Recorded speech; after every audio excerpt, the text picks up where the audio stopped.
నమస్తే. అమెరికా పాకిస్తాన్కు షాక్ ఇచ్చింది.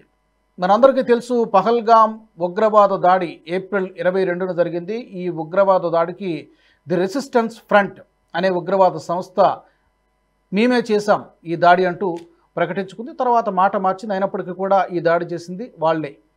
అది ది రెసిస్టెన్స్ ఫ్రంట్ అనేది లష్కర్ ఏ తోయిబాకి అనుబంధ సంస్థ.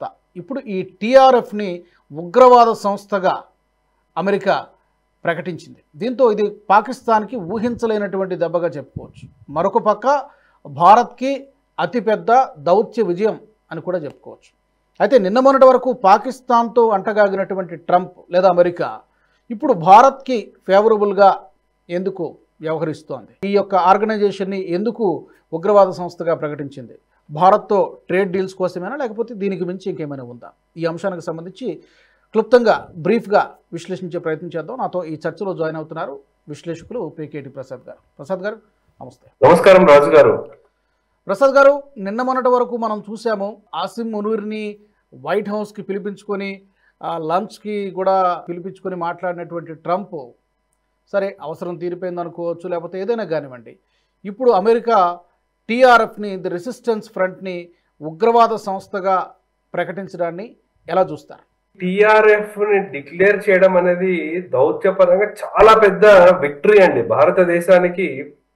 ఎందుకంటే మనం ఇప్పుడు చూసుకోవాల్సింది దీంట్లో మనకి యుఎన్ సెక్యూరిటీ కౌన్సిల్లో యాక్చువల్లీ భారత్ చాలా అంటే 25th ఏప్రిల్ మనకి చాలా పుష్ చేసాం. వాళ్ళు ఇచ్చిన స్టేట్మెంట్ లో ఈ టిఆర్ఎఫ్ ని ఇంక్లూడ్ చేయాలని. కానీ చైనా వాడు ఈ పాకిస్తాన్ కి సపోర్ట్ చేసేవాడు కాబట్టి దాన్ని ఇంక్లూడ్ చేయకుండా ఆపేశాడు. సో ఆ యుఎన్ సెక్యూరిటీ కౌన్సిల్ స్టేట్మెంట్ చూస్తే టిఆర్ఎఫ్ ఉండదు.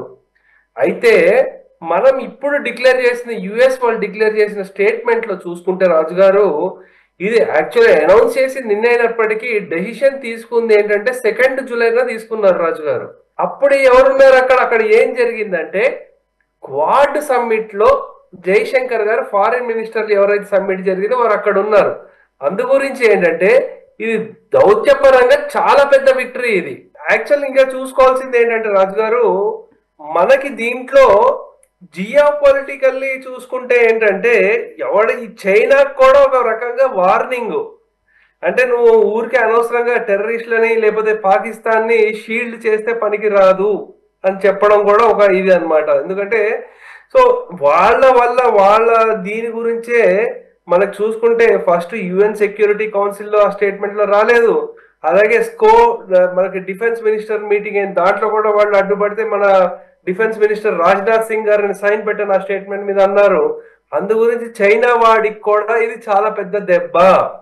అయితే ఇప్పుడు చూసుకోవాల్సింది ఏంటంటే రాజు గారు, అసలు ఈ టిఆర్ఎఫ్ అనే సంస్థ ఏంటి? ఇది ఏం లేదు, ఇది ప్రాక్సీ. ఇది లష్కర్ ఏ తోయిబాకి ప్రాక్సీ.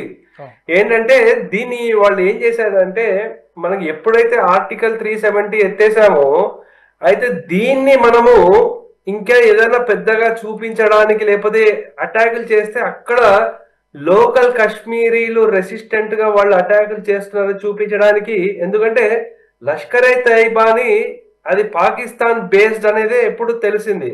అందు గురించి కానీ రెసిస్టెన్స్ ఫోర్స్ అనేది లోకల్ కాశ్మీరీలు వాళ్ళు వ్యతిరేకంగా మిలిటెన్సీ స్టార్ట్ చేశారని ప్రొజెక్షన్ ఇవ్వడానికి ఈ ఐఎస్ఐ ఈ లష్కర్ ఏ తోయిబా కలిపి ఆడిన నాటకం ఇది, ఈ ప్రాక్సీ టిఆర్ఎఫ్ అండి. అయితే ఇక్కడ అతను చూసుకుంటే సయ్యద్ సజ్జాద్ గుల్ అనే వ్యక్తి ఈ ఫౌండర్ అని చెప్పుకుంటున్నాడు. సో వీళ్ళందరికీ కూడా చాలా పెద్ద దెబ్బ ఇది. ఇంకోటి పాకిస్తాన్ వాడు ఇంకా ఫండింగ్ చేయడానికి దానికి దీనికి కూడా ఇప్పుడు లేకుండా అయిపోయింది. ఎందుకంటే వాళ్ళు ఏం చేస్తున్నారంటే ఐఎస్ఐ కానివ్వండి ఇంకా మిగతా సంస్థలు ఏవైతే ఉన్నాయో దాని నుంచి ఫండింగ్ చేయడం అవుతోంది. అందు గురించి పాకిస్తాన్ వాడికి ఎలా రియాక్ట్ అవ్వాలో, ఎందుకంటే వీడియో కూడా చూసాము, వాళ్ళు అసలు టిఆర్ఎఫ్ ని ఇంక్లూడ్ చేయకూడదు అని ఒక స్టేట్మెంట్లు వాళ్ళ పార్లమెంట్లు ఇవ్వడం అవన్నీ కూడా చూసాము. అంటే వాళ్ళు ప్రత్యక్షంగా పరోక్షంగా ఎంతగా వాళ్ళు సపోర్ట్ చేస్తున్నారు చూసాము అక్కడ. అయితే ఇంక ఇప్పుడు పాకిస్తాన్ వాడికి కూడా ఇంటర్నేషనల్లీ ఇప్పుడు దెబ్బ పడుతోంది. అందు గురించి వాడేం చేస్తున్నాడు, పాకిస్తాన్ వాడు ఈ అక్కడ లోకల్లీ దృష్టి మరలించడానికి ఏదో ట్రంప్ వచ్చేస్తున్నాడు మన దేశానికి, అదొక ఫేక్ న్యూస్. ఇంకోటి ఇమ్రాన్ ఖాన్ కి ఏదో అయిపోయింది, అతను చనిపోయాడు, అటువంటి ఫేక్ న్యూస్లు చెప్పి ఈ ఫేక్ న్యూస్ ఫ్యాక్టరీయే కదా అది పాకిస్తాన్, అందుగురించి మళ్ళీ దృష్టి మళ్ళిస్తున్నారు అక్కడ. సెప్టెంబర్ 18న ట్రంప్ పాకిస్తాన్కు వస్తున్నాడు అని ప్రచారం చేసుకుంటున్నారు సోషల్ మీడియాలో. బట్ యాక్చువల్గా ఆ తేదీ నాటికి అధికారికంగానే ట్రంప్ యూకేలో ఉంటారు కాబట్టి వాళ్ళు పాకిస్తాన్ వాళ్ళది ఒక జియో న్యూస్ అని ఉందండి.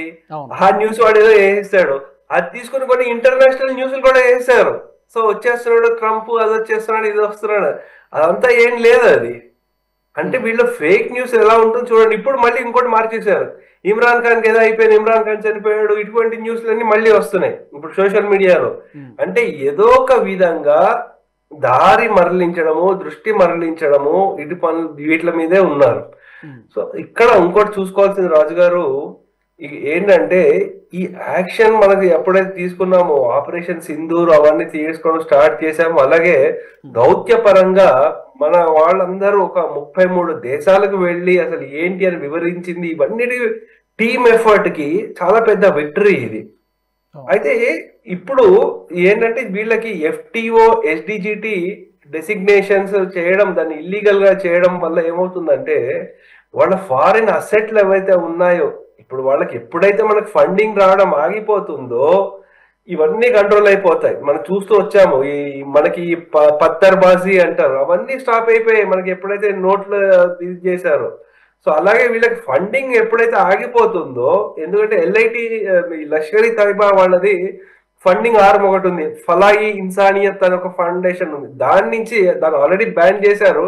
ఇటువంటివి ఏవైతే ఫండింగ్ నెట్వర్క్లు ఉన్నాయో అవన్నిటినీ వీళ్ళు తోగా కత్తిరించడం అయిపోతుంది రాజుగారు.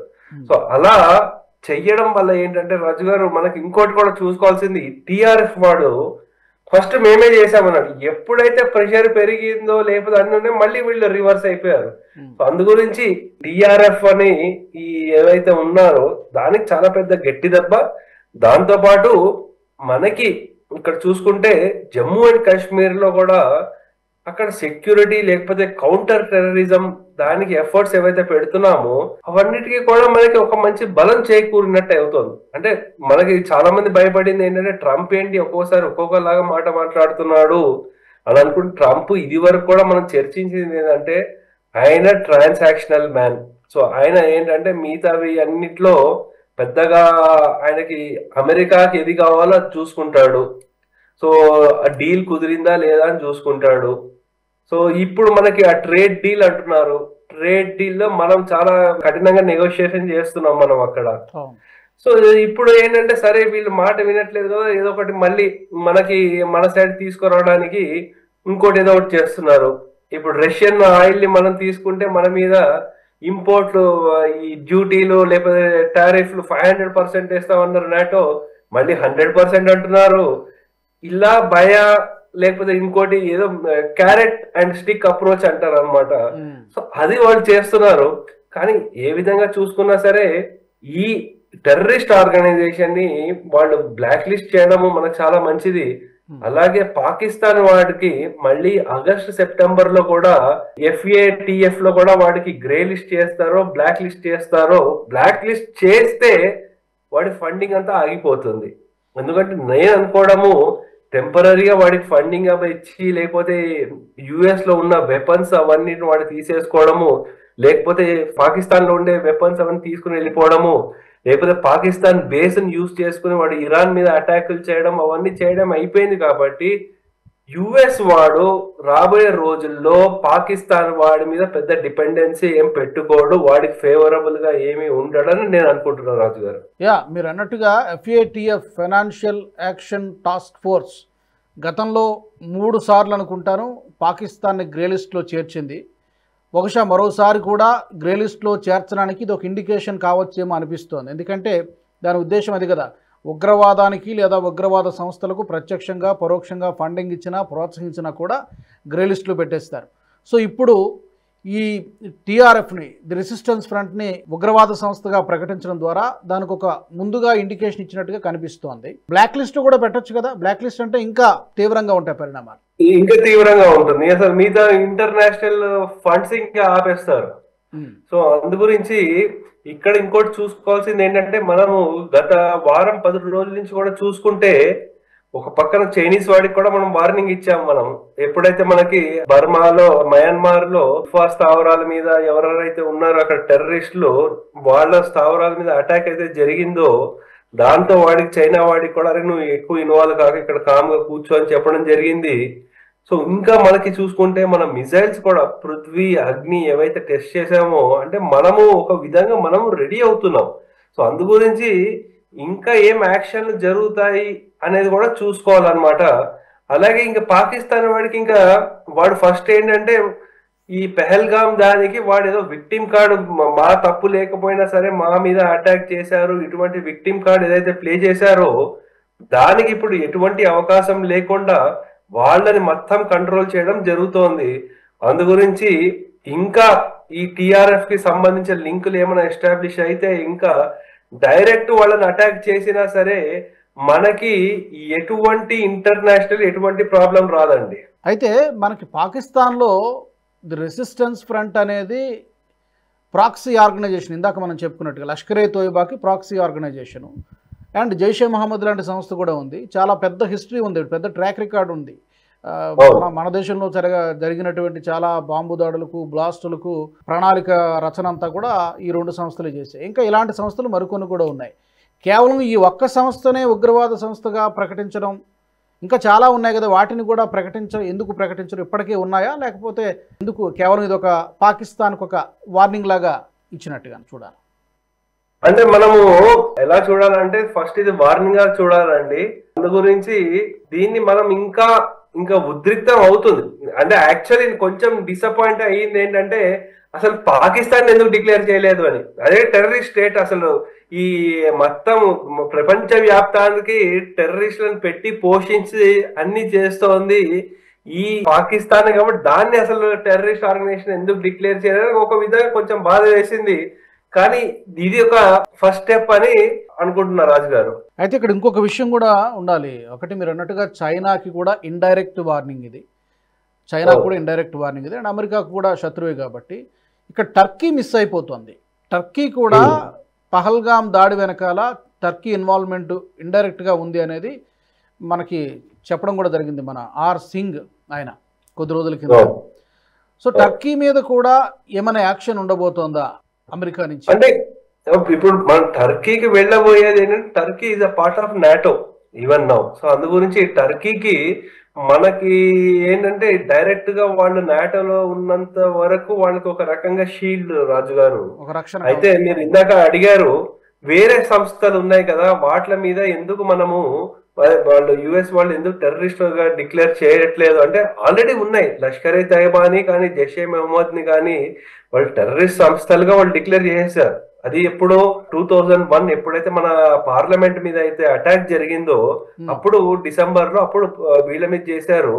అలాగే జైషే మహమ్మద్ ని కూడా చేశారు. అంటే మీరు చూడాల్సింది ఏంటంటే రాజు గారు, ఇది ఉట్టి అమెరికానే కాదు, అంటే ఈవెన్ మనకి యునైటెడ్ నేషన్స్ వాటిలన్నిటిలో కూడా వీళ్ళని టెర్రరిస్ట్ సంస్థలుగా చేశారు. ఇప్పుడు ఎప్పుడైతే ఈ టిఆర్ఎఫ్ అయితే డిక్లేర్ చేశారో దాంతో పాటు నాటోలో ఉండే సభ్యులు వీళ్ళందరూ కూడా దాన్ని వ్యతిరేకించాల్సి వస్తుంది. అంటే టెర్రరిస్ట్ ఆర్గనైజేషన్ గా చూడాల్సి వస్తుంది. అది మనము కంపల్సరీ చూడాలి. సో ఇప్పుడు పాకిస్తాన్ వాడు ఏంటంటే ఇంకొక ప్రెస్ రిలీజ్ చేశాడు. సో ఏమనంటే ఇది టెర్రరిస్ట్ ఆర్గనైజేషన్ కాదు అని ఒక ప్రెస్ రిలీజ్ కూడా చేశాడు. సో అందు గురించి ఇంకా మనం చూడాల్సింది ఇంకా ఎలా ఉంటుంది, రాబోయే రోజుల్లో ఏమేమి జరుగుతుంది అనేది ఇంకా మనము వెయిట్ అండ్ వాచ్ అనమాట. ఆల్ రైట్ ప్రసాద్ గారు, చూద్దాం మరి ఈ యొక్క ప్రభావం. మనం అనుకున్నట్టుగా ఈ ఎఫ్ఏటిఎఫ్లు కూడా ఫైనాన్షియల్ యాక్షన్ టాస్క్ ఫోర్స్ కూడా పాకిస్తాన్ని ఇప్పటికే 3 సార్లు గ్రే లిస్టులో పెట్టింది, మరొకసారి గ్రే లిస్టులో పెడుతుందా? పెట్టాలని కోరుకుందాం, ఎందుకంటే అలాంటి కంట్రీకి అదే తగిన శాస్తి జరగాల్సిందే. చూద్దాం ఏం జరుగుతుందో. Thank you very much Prasad గారు, ధన్యవాదాలు. థ్యాంక్ యూ అండి.